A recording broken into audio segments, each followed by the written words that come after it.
Hello everyone, అందరికీ నమస్తే. నేను మీ Mani. Welcome back to our channel MRK's world. ఇంట్లో బర్గర్ బన్ ఉన్న, శాండ్విచ్ బ్రెడ్ ఉన్న, దేంతోనైనా ప్రిపేర్ చేసుకోవచ్చు. చాయిస్ మీది. నేను ఇక్కడ బర్గర్ బన్ యూస్ చేస్తున్నా. చాలా సింపుల్గా, క్విక్గా అయిపోతుంది. ఇది బ్రేక్ఫాస్ట్కైనా, ఈవినింగ్ స్నాక్కైనా, దేనికైనా రెడీ చేసుకోవచ్చు. So without any further delay, let's check out the process. ముందుగా ఒక బౌల్లో ఒక ఎగ్ని తీసుకొని ఇప్పుడు దీన్ని బాగా బీట్ చేసుకోవాలి. ఇక్కడ నేను ఒక చిన్న విస్కర్తోని బీట్ చేస్తున్నా.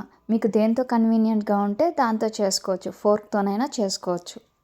ఇప్పుడు ఈ ఎగ్ని ఎంత బాగా బీట్ చేస్తే మనకి తర్వాత ఎగ్ ఆమ్లెట్ అన్నది అంత ఫ్లఫీగా వస్తుంది. ఒకసారి ఎగ్ని బాగా బీట్ చేసేసుకున్నాక ఇప్పుడు ఇందులోని చిన్నగా తరిగిన ఉల్లిపాయ ముక్కల్ని, అలానే టమాటో ముక్కల్ని, కాస్త కొత్తిమీరని, అలాగే చిన్నగా తరిగిన పచ్చిమిర్చిని ఇవన్నీ యాడ్ చేసి ఇప్పుడు ఇందులోని కాస్త బ్లాక్ పెప్పర్ని ఇట్లా గ్రైండ్ చేసి వేసుకుంటున్నా.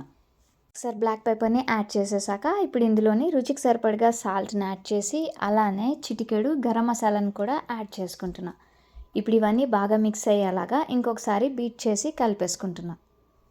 అంతా బాగా కలిసేలాగా మిక్స్ చేసేసుకున్నాక ఇప్పుడు ఇది పక్కన పెట్టుకొని స్టవ్ ఆన్ చేసి ఒక ప్యాన్ పెట్టుకొని ఇది కాస్త వేడెక్కాక ఇందులోని లైట్గా ఆయిల్ని అలానే బటర్ని వేసి బటర్ కరిగాక ఈ బటర్ ప్యాన్ అంతటా స్ప్రెడ్ అయ్యేలాగా కాస్త ప్యాన్ని అడ్జస్ట్ చేసుకొని ఇప్పుడు ఇందులోని మనం కలిపి పెట్టుకున్నాం కదా ఈ బ్యాటర్ని, ఇప్పుడు ఈ ఎగ్ మిక్చర్ని ఇందులోని వేసేసుకోవాలి.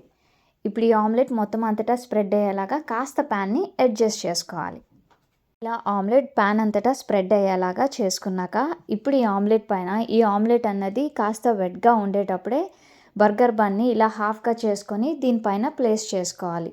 ఇలా వెట్గా ఉండేటప్పుడే పెట్టడం వల్ల తర్వాత ఆమ్లెట్ అనేది జరిగిపోకుండా ఉంటుంది.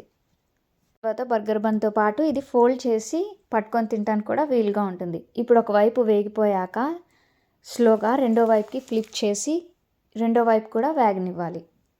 రెండో వైపు కూడా వేగిపోయాక ఇప్పుడు స్లోగా ఎడ్జెస్ని ఈ బర్గర్ బన్ పైకి చూస్తున్న విధంగా ఫోల్డ్ చేసుకోవాలి.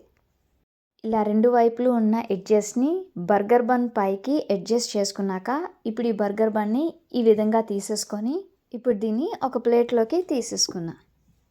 ఇప్పుడు దీనిపైన కాస్త మైనస్ని అప్లై చేసుకొని అలానే ఒక చీజ్ స్లైస్ని కూడా దీనిపైన ప్లేస్ చేసుకున్నా.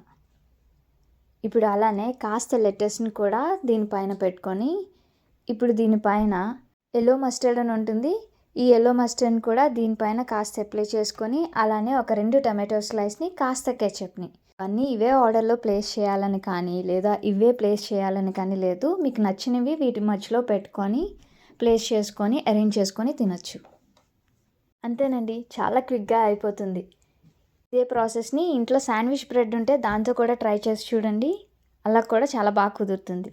ప్రాసెస్ నచ్చితే కనుక మీరు కూడా ట్రై చేసి మీకు ఎలా కుదిరిందో కామెంట్ చేయండి. Thanks for watching. Please do like, share, comment and subscribe for more videos.